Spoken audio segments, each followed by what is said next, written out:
Doctor সাহেব, আমার তো অনেক সমস্যা। আপনার নাম কি? ছোটবেলায় আমার মা বাবা খুবই ছোট করে একটা নাম রাখছিল। পুরাটা মুখস্থ করতে পারিনি, যতটুকু পারছি ততটুকু শুনেন। আচ্ছা বলেন শুনি। মোহাম্মদে, আহম্মদে, শিরিনে, বকুলে, সন্দে, লহরে, নীরবে, সামিরে, তামিমে, মিনাজে, টিপু সুলতান। আচ্ছা বুঝতে পেরেছি, বাস বাস আমি বুঝতে পেরেছি। নামটা খুবই ছোট আপনার। আপনার সঙ্গে এসেছে এটা কে? এটা আমার খুবই নিকটাত্মীয়। কে হয়?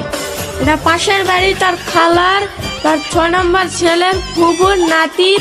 বাস আমি বুঝতে পেরেছি, ইনি আপনার খুবই নিকট আত্মীয় হন। এটা আমার খুবই নিকটাত্মীয়। এখন আপনার রোগটা বলেন দেখি। Yes water.